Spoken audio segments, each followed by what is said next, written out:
welcome to Man's Search for Meaning. In this solo cast, I'm going to talk about a subject that I've been wanting to talk about for a while. This idea has been cooking in my head for a long, long time, and I wanted to bring it out in a podcast. I just needed time to organize how I present this idea and how I built upon different ideas to really substantiate what I want to bring out here.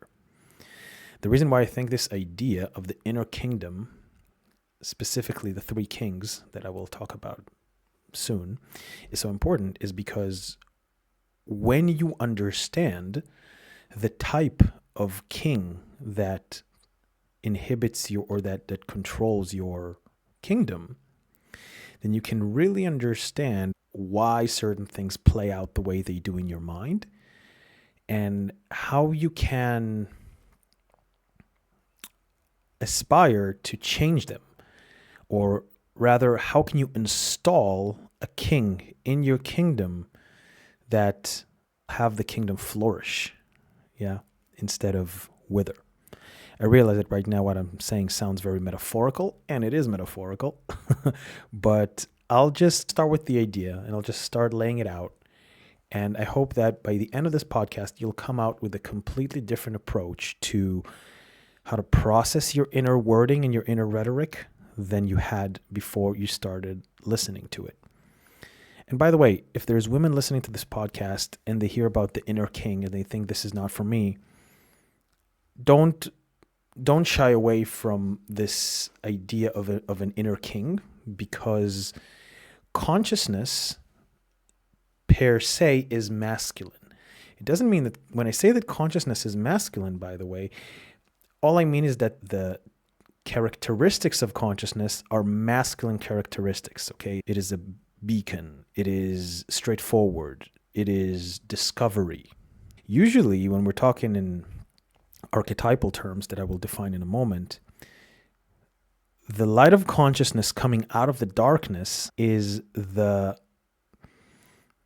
archetypal masculine shining forth from the archetypal feminine. It is consciousness stepping out of the womb. It is light coming out of the darkness. It is the sun shining in the morning. But let's get into our topic here. What I'm going to do today is I'm going to lay out this idea of the inner kingdom, and I'm going to use examples from ancient stories and myths. I'll start with the oldest myths that we kind of know, or that are relevant for the Western culture, which is literally the Bible. I'm going to continue a little bit further through myths from John Milton, and then I'm going to finish with myths that are more relevant to us today, that we know like from the latest century. But I imagine that the question that maybe come up is like, why are we talking about myths? Why is myth so important? Why am I using myths as an example, and why should we even listen to myths? Why are myths? Why are myths? Why do they play such a role? Why do stories play such a role in development? And why do I keep coming back to these things when I speak about the mind or when I speak about personality or whatever? Let's start with what stories are. If you think about stories, there is it is a certain way of curating information. I'd say it's the earliest form of science. Because if we start with very, very simple stories, like the most basic stories that we told each other, which is food over there, right? It's a story. Through that story, you're able to curate information about the world. And you know that if I will go there, I will find food, and then I can eat it, and then I won't be hungry. So this place is good for me. I will probably go there, right? As we developed ourselves, we're able to complicate the stories that we tell ourselves. And that way we were able to curate more information about the world. For example, whales can communicate in a very basic way of stories. They can literally tell each other, food over there. I go here. So it's like a single layered story. We started adding complexity to that by saying something like, hey, look, there's food over there. but watch out from the lions. So now there's 2 layers to the story, right? And you can add more layers of complexity to that story, right? It's like, go there is food, but there's lions. So how about you take your spear and maybe bring 2 friends along with you, but don't bring that guy because that guy is a bad lion hunter. So you see, there's just so many layers of complexity that we've added to stories across time and space, to the point that stories have become a certain way of us to let's call it a certain playground to create the earliest form of science, where we started telling myths around why the stars move the way they do, why the earth moves the way it does, why we have summer, why do we have winter, right? Look at the ancient Greeks. They have a whole beautiful myth about why is there summer and why there's winter, where Hades, the god of the underworld, has taken Persephone as his wife, but her mother Demeter, who is the goddess of harvest, didn't like the fact that she is in the underworld. So they made a deal that half a year she's in hell, half a year she's in the Olympus. And at the time that she's in Olympus, it is summer. By the time that Persephone is in the underworld, it is winter. This was the ancient Greeks' way of defining why there is winter and why there is summer. But there's something more to stories, apart from an attempt to define the observed world or document observed phenomena. Stories are also, I recently read this in the new Jordan Peterson book, which is a great book, by the way. It's called We Who Wrestle with Gods. We Who Wrestle with God. And he says that stories are a great way for us to test our moral capacity.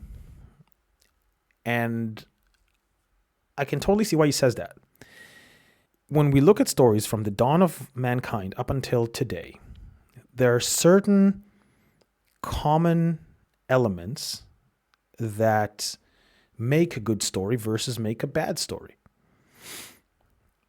And most of these elements are rather fixed, right? We all enjoy a story with a hero, for example. We all enjoy a story that is a struggle between good and evil. There is always these variations of struggle between good and evil, a hero overcoming obstacles, a unification, a fight. There's always these kind of archetypal factors in stories that make the story more or less appealing. Now, let's take a step back and define archetypes for a moment. If we talked about stories as an early form of literally documenting observed phenomena, archetypes are literally observed phenomena when it comes to human behavior.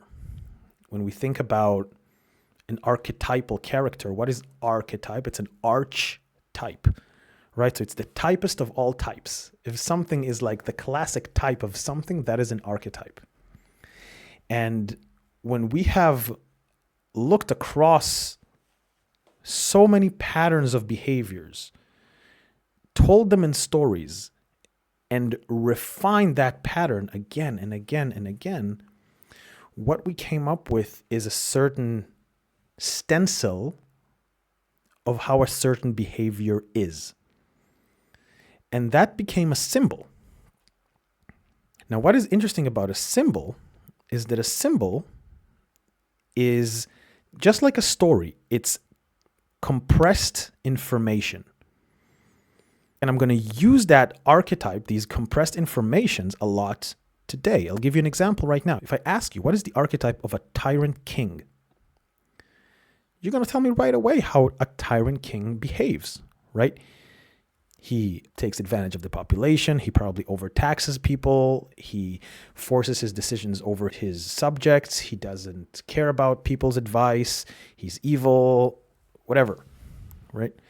And it's really interesting for us to see those archetypes in stories and books and movies because we relate to them.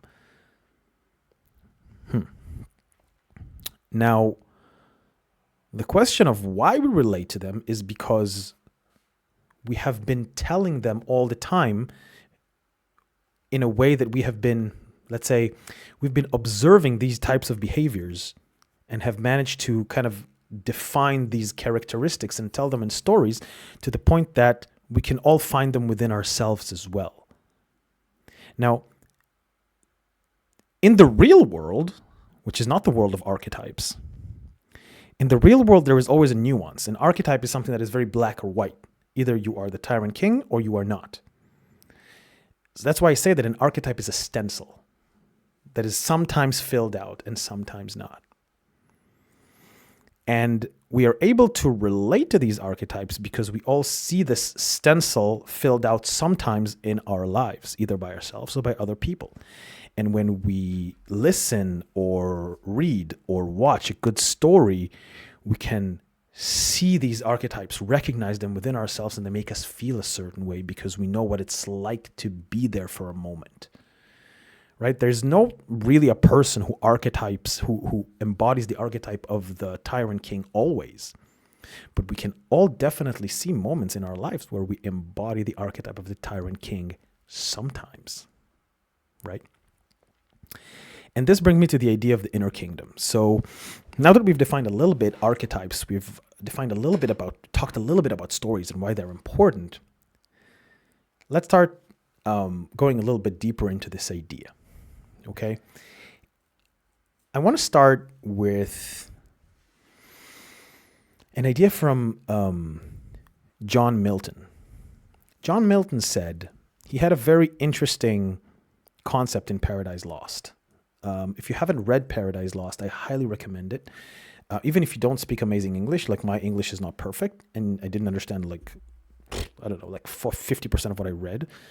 But at the same time, the stuff that I did read were just incredible. Because John Milton, he was one of the first people who tried to communicate to people the idea that heaven and hell, as they're communicated in the Christian faith, they're not physical locations. Right? It is not like if you die, your soul goes to heaven, which is a beautiful cloudy place full of naked angels and just drinking wine and enjoying a good sunbathing with Jesus Christ. Hell is also not a fiery place of fire and brimstone and death and full of winged demons and whatever. While Milton was the one who described hell and heaven like that, and it affected a lot of modern description of how heaven and hell looks like. Milton wrote in Paradise Lost, and I quote, "The mind is its own place, and in itself can make heaven of hell a hell of heaven." So what Milton was trying to say is that the playground for whether you are in heaven or whether you are in hell is in your own mind. This was also said in the book of Genesis, but this has to be done in Hebrew, so that's why I didn't bring it into this podcast. But the main idea of the field in literally the book of Genesis is that the field is the place of occurrence within the mind. And the main idea behind the creation story of Adam and Eve, is that the whole idea of heaven and the snake and Adam and Eve, they are all kind of different consciousness centers within the mind. And all of the story of Adam and Eve happened before creation. It's a little bit complicated, but just think about your mind as a place of occurrence or as a kingdom, right? A kingdom with like subjects and rulers and counselors. And what Milton was trying to say, by the way, Milton was saying that the devil, by the way, Lucifer, is not evil. The devil is actually intellect.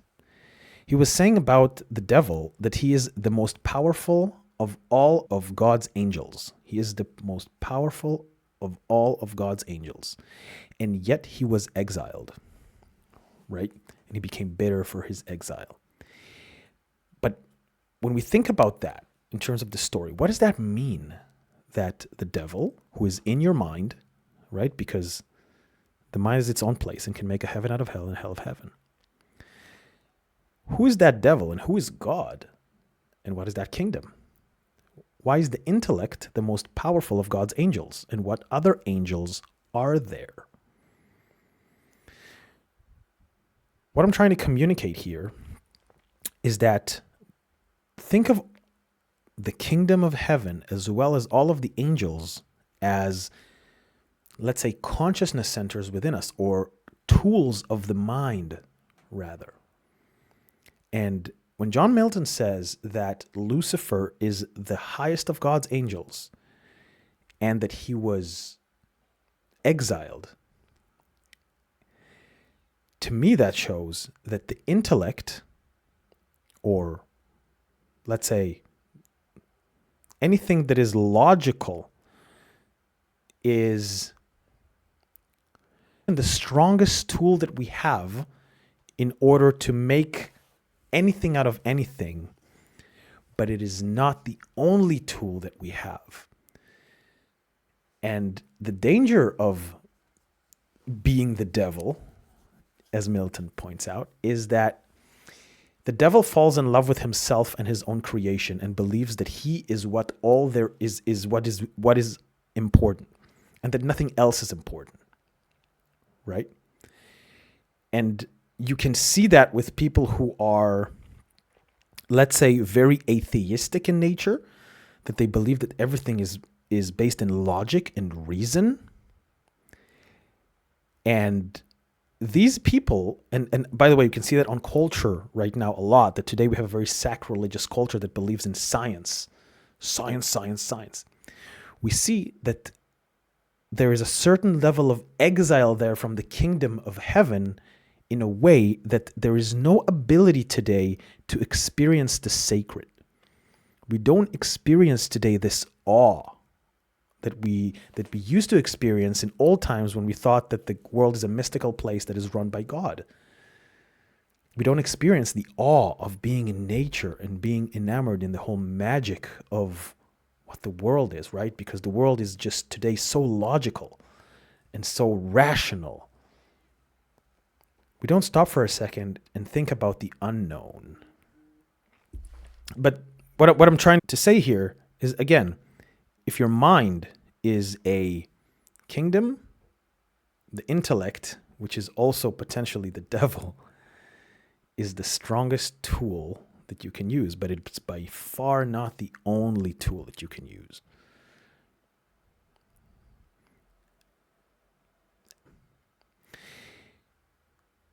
You can really think about it as I said, different forces of consciousness, different centers of consciousness that are within you.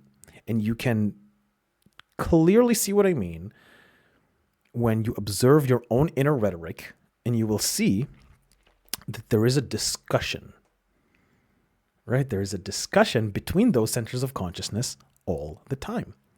For example, your alarm rings in the morning, and there's a part of you that wants to shut it off and keep sleeping. But there's another part of you that says, no, you have to wake up because you have to go to work, or you have to go to the gym, or you have to be disciplined. What are these parts? Like, what the hell? What's going on over here? Right? I'm not going to go into the question of what these parts are in depth, but I just want you to observe that in the end, there is always one part that makes the decision to get up, or to stay in bed, or to say that, or to do this. And that part is your inner king. When that part listens, this is the connection to divinity, to the sacred. And before I go into the topic of the three kings, I want to talk about that little voice. Okay, and I want to give you a quote. It's from Kings A. Okay, so from the first book of Kings in the Old Testament. And it goes like this. It's when Elijah was a prophet, Eliyahu in Hebrew, but Elijah was a prophet. And Elijah was banished from the kingdom of Israel because he went against Isabel. Isabel is it in English, I believe? A foreigner queen who married the king of Israel and kind of tried to, I guess, diverge the people's faith to foreign gods, whatever. So according to the story, Elijah was exiled and went to live in a cave. If you look at the archetypal characteristics of a cave is always an invitation to go into the unconscious, invitation to go deep into an area that is dark and unknown, and that is silent and that is chaotic, right? It is an invitation to go into the deep divine feminine, or the great mother, or the chaos of the unconscious, and look into it. This is the archetypal concept of going into a cave. And so Elijah went into a cave and sat there for days, brooding on his poor fate, thinking, why does he have to be there? Why is this happening to me? Because I was a good prophet. I was communicating the God's will, and look what happens to me. I'm being exiled and I live in a cave. And this is often what happens to you when you go and look into the unconscious, right? You start seeing all these thoughts and all of these patterns of thinking that you don't appreciate or that hurt. That's why people don't do that anymore, right? But anyway, I just want to read you a quote of what happened to Elijah in the cave. All right, so it goes like this. And he said, "Go forth and stand upon the mount before the Lord. And behold, the Lord passed by, and a great and strong wind rent the mountains, and brake in pieces the rocks before the Lord. But the Lord was not in the wind. And after the wind, an earthquake. But the Lord was not in the earthquake. And after the earthquake, a fire. But the Lord was not in the fire. And after the fire, a still small voice.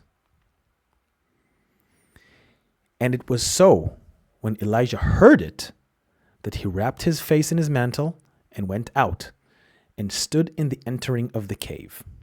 And behold, there came a voice unto him and said, What dost thou here, Elijah? So what we're hearing here is something really interesting.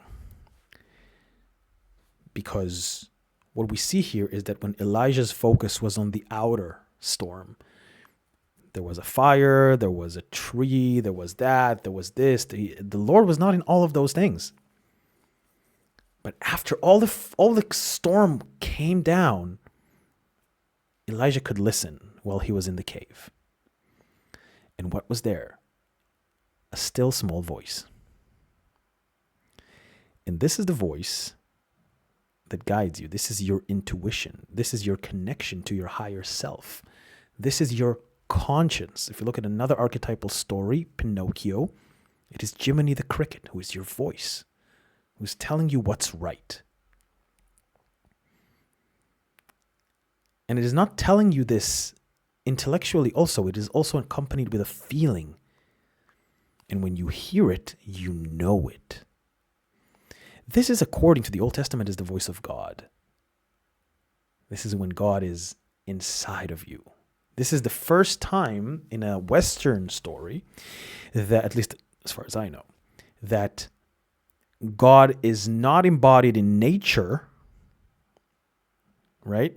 But also inside of each of us. Okay, because it's very easy, and a lot of ancient cultures at that time, especially the ones that the story there is trying to disprove, thought that the god is in the nature. We had the Demeter in the ancient Greek, was the goddess of harvest. In this culture, I believe that they're trying to go against, I think it's the Philistine culture. I believe there was like a god of fish and a god of nature and a god of water, whatever. And everybody thought the god is over there in nature, but it's not within me. And what this story is telling you is ignore all of that, acknowledge that, but listen to that little voice there. And then look what it says, that as it was so, when Elijah heard it, he wrapped his face in his mantle and went out of the cave. The minute you hear that voice, you go into the unconscious, you hear that unconscious voice, you step out of the cave, you see everything with a different eye. And then once you come out of the cave, and you decided to listen to your voice, then what's happening here? Behold, there came a voice unto him and said, What dost thou here, Elijah? What are you doing here, Elijah? So all of a sudden, that voice will ask you a question. Hey, what are you doing here? Now, when that voice is speaking to you, assuming that voice spoke to you and says, hey, Ari, what are you doing here? Ari can answer to that voice. These are, again, two different centers of consciousness. One voice that seems to be directing, or that seems to be pinpointing, rather. And that voice is deep in wisdom. That voice has a lot of wisdom, for like much more wisdom than what you have. This is what Carl Jung called the transpersonal self. This is the voice of God, the transpersonal self, as Jung, as I said, mentioned. And that is that part of you that is connected to something higher, to something bigger, that is connected to something that is beyond your comprehension or understanding. Just as an example for you to really understand what I'm talking about and substantiate the idea of that transpersonal self, or that voice inside of that conscience, think about every time that you made a choice in your life. Every time you made a choice, literally, it kind of brought you to where you are right now, listening to this podcast. And there was something that told you to listen to that to this podcast. There was something that told you to call the person you called to 20 minutes ago or 30 minutes ago. There was something that told you to take that job, to make that move, and you decided to follow it. So that voice is something that is a part of you and is also not you. And the part that decided to follow it is the king in the kingdom that we spoke about before, right? That Milton said it is the kingdom of angels and God and the intellect, right? So now I kind of hope that the picture is starting to get clear about what I'm talking about, where in the kingdom of God, according to Milton, there's many angels who are, let's say, qualities or tools that we have. The strongest one is the intellect. And at the same time, the intellect is not the ruler of the kingdom. The ruler of the kingdom is God, who has an opportunity to, or more like you have an opportunity to communicate with, who will speak to you if you choose to listen, who is that intuitive part inside of you that is attuned to something greater and larger. And in today's podcast, I want to specifically address that inner king, that part of you that speaks to God, or that can receive or cannot receive advice from God. And as I mentioned, 3 examples of archetypal kings, and I'll give you examples of actual characters from actual stories to see what I'm talking about. And hopefully when I lay out before you the 3 possible, what I call the 3 kings, you'll able to kind of spot, hey, I embody this type of king a lot. And I think that if I'll embody the other type of king more and try to relate to that archetype more, then maybe I can create a change in a place that I'm interested in creating a change. So I want you to think about yourself as that king in that kingdom, and that your emotions, your virtues, your vices, they're kind of like your subjects and advisors. And there are 3 types of kings who interact with their advisors in different ways. Let's take the first example of the archetypal Tyrant King. The archetypal Tyrant King forces his dominion totally disconnected from his emotions, i.e. his advisors, and is a slave to his immediate desires. There is no room in his life for anyone who doesn't follow his will. An example for that can be Scar from The Lion King. Look what happens under the dominion of Scar to the kingdom. If you look at the story of Scar, Scar has denounced tradition by killing the good king, who was Mufasa, who stands for tradition and stands for everything that is right and good in the masculine leadership. The downside of this is that because he's everything that is right and good, he's unable to think about evil or the evil that is lurking in the corner. That's why he was betrayed by Scar. But what Scar does is that he kind of denies this archetypal, old, good-natured king, kills his brother and takes the throne, usurps the throne, and banishes the right king.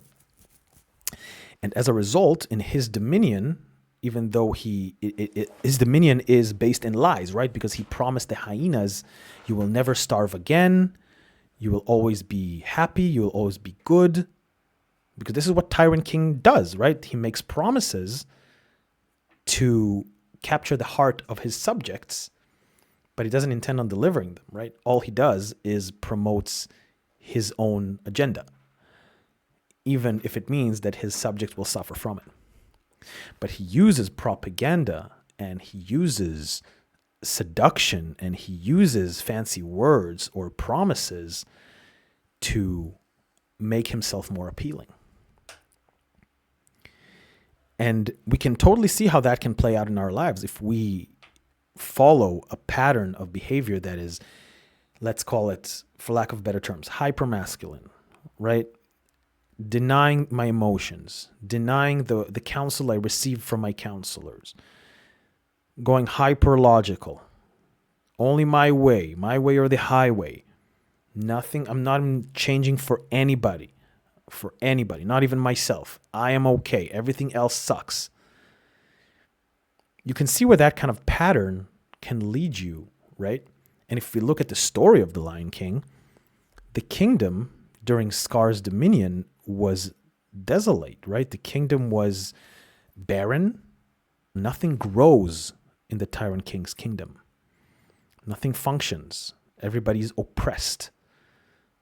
The Tyrant King is up there, but he's not really happy, right? Because, to be fair, he's the Tyrant King. He has no friends. He only has people who are afraid of him. Anybody who can will try to undermine him the first opportunity that he gets. Maybe you can look into yourself and ask yourself, where have I embodied the Tyrant King archetype before in my life? Where am I doing that right now? Am I doing that more than I should? Am I doing that more than I would like to? I like to think of the Tyrant King as the polar edge of what being in your masculine is. Because as I said before, the Tyrant King doesn't listen to his advisors, and a man who is highly in his masculine doesn't listen to his inner feminine. He doesn't enjoy flow and play as a result. He doesn't listen to his emotions because they think it is weak. He's only in the logical, and if he is only in the logical, he is by definition Milton's Lucifer. He is exiled from heaven. He cannot experience the sacred.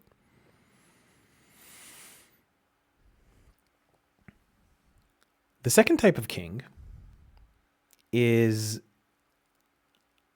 let's call it the passive king. Okay? And this is a king who is in the other side of the spectrum, who is, let's say, a slave to his emotions and advisors. This is a king who is impotent, unable to make decisions, incompetent, that is in a constant state of chaos or passivity, who cannot take any action. An example from a book would be Theoden in The Lord of the Rings, while he was under the spell of Saruman. But let's just talk about the movie for a second, okay? And as I wrote here, the passive, unable king who falls prey to the counsel of his vile advisor, which is Grima Wormtongue, right? That's the vile advisor. His kingdom is derelict, a shadow of what it can be. He is led rather than leading, letting his family down, sending his masculinity to exile, as in the movies, Theoden the King exiles Eomer, who is the kind of like masculine leader, the commander of his armies. In the movies, he doesn't do it. In the book, he doesn't do it, but in the movies, he does. Okay, so what do we see here? This is the man who is, or a woman, who cannot make any decision, who doesn't trust himself, doesn't trust his emotions, or is being led by his emotions. Every emotional wave that he experiences, he becomes enthralled in it. He cannot oversee his emotions. He cannot take a step back and say, wait a minute. What is going on here? Let's analyze the information that I'm receiving, even though it hurts. He cannot see past the pain. He cannot see past the confusion. He cannot see past the momentary feeling. He cannot apply any logic onto emotional situations. There is no inner kingship. Right? That type of king has lost everything that is masculine and doesn't experience any of it. The passive king has none of that. So none of these situations, none of these edges of the spectrum are anything that is useful for us on a long-term basis. It is all okay if sometimes we're in that passive, unable king mindset, because it makes sense, because we're human, right? So sometimes emotions get the better of us. Sometimes we're just flooded with shit. And there's nothing we can do. Like, I have one client that I love dearly. When he had this issue when he was exploded with emotions, he was always trying to work within the tools that we had, that we learned together, to think, okay, what should I do now? Should I do this? Should I do this? Should I do this? And you don't know what to do. You're paralyzed by analysis. Where the correct way to go there would be maybe to calm down first and then see what happens, right? To not try to make a decision while there is a storm of emotions that is like happening right now. But in order to kind of understand that this is what's happening and to kind of take a step back and say, okay, I don't need to solve this right now. I can just relax and just let things happen, right? You need to be able to make that decision. You need to be able to see that this is happening in that moment. And the passive king is unable to do that, right? Because the passive king is constantly confused or is a subject to all of the advice of all of the advisors and is unable to make a decision in the moment. And here we're going to introduce the third king. The third type of king is what I call the benevolent king archetype. Okay? And when we can think about the benevolent king archetype, there's already a lot of examples that I imagine that you have in your mind. Okay, we're talking about a noble ruler who takes care of his subjects, listens to the advice of his advisors, but at the same time knows how to make the right decision for the kingdom according to what he thinks. As a result, he brings peace, unity, and harmony to the kingdom.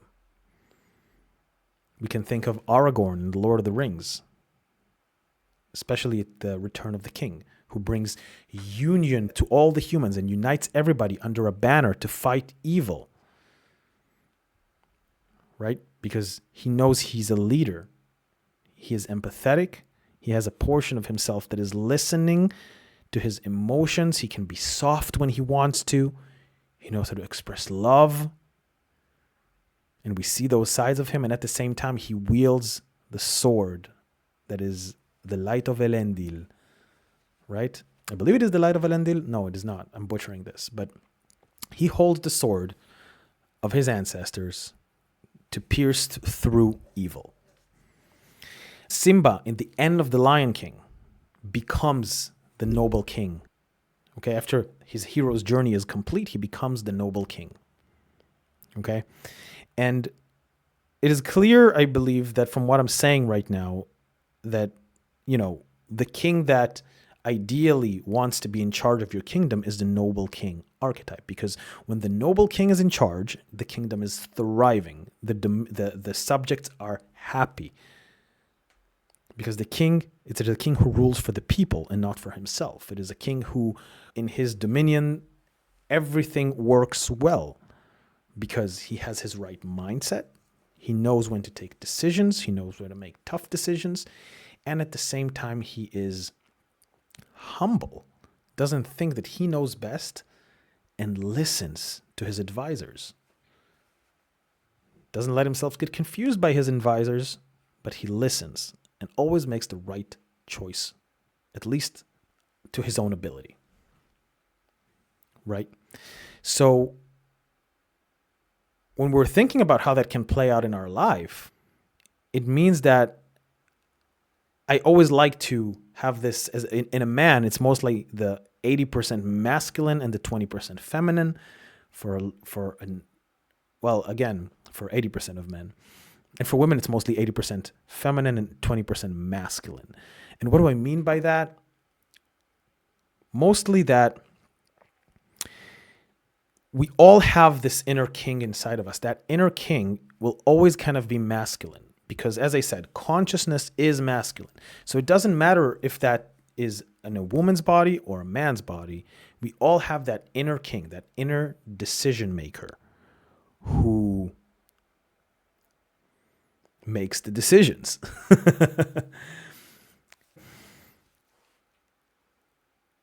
And it is according to how that king is embodied, into what archetype of king is embodied, that we can have a certain rhetoric inside of us that is either beneficial or detrimental. Right? If we are passive, like Tyrant King, nothing gets done. We're volatile. We're hyper emotional. It doesn't help us in any way.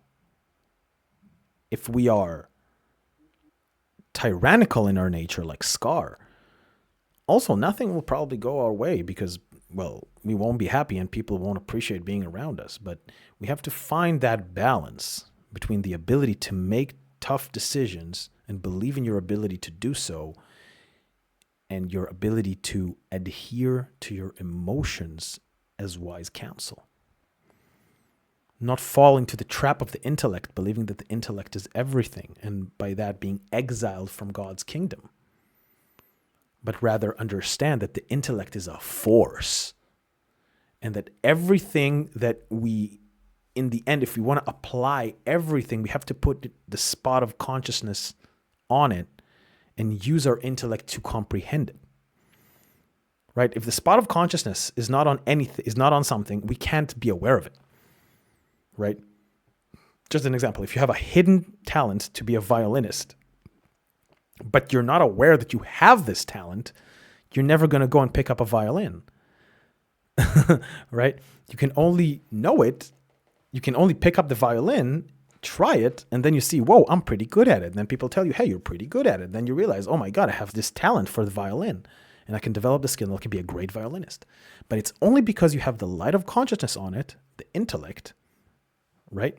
That created this, that brought this potential into fruition.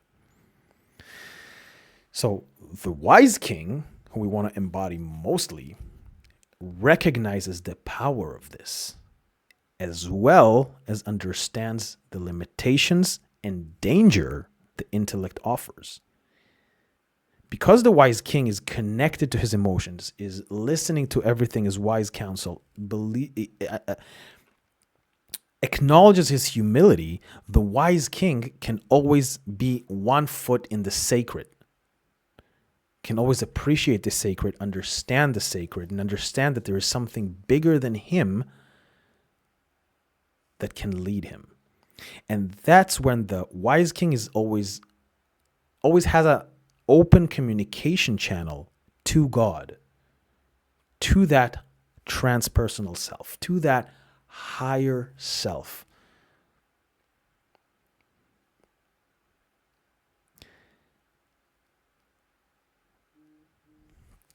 To me, I found that it doesn't matter if you're a man or a woman. When you embody that mature version of that masculine portion of yourself and are able to make decisions and are able to be open, and are able to listen to that higher voice, to that inner voice that leads you, that is wiser than you. And you have trust that this voice knows better. And at the same time, you have trust in yourself to know to make the right decision. Not be afraid of making mistakes. It doesn't mean that you can't make mistakes. There will be mistakes made because you're human, but it's about listening and trusting not only the voice, but also yourself and your ability to make that decision. And it doesn't matter if you're a man or a woman. If you have that inner king established inside of you, and that inner king is not tyrannical, he's not passive, he's benevolent because he's showing up from love. I truly believe that your entire rhetoric, inner rhetoric that is, can change. I hope that today's episode has been helpful. And if you have any questions, please don't hesitate to connect with me and talk to me about this, because I love talking about those things. And if you had some value from this episode, do me a favor and rate the show. Yeah, give it an honest review. Leave me some comments so I know that you enjoyed this episode. And if you liked these solo casts, please let me know so I can do more of these. And finally, before I leave you, I would just like to say that I'm very, very grateful for this podcast to have opened up the opportunity for me to speak in such long format and for people like you to listen to it and get value from it. I really, really hope you did. That has been Man's Search for Meaning. Thank you very much for joining me on this episode. I will see you guys on the next times.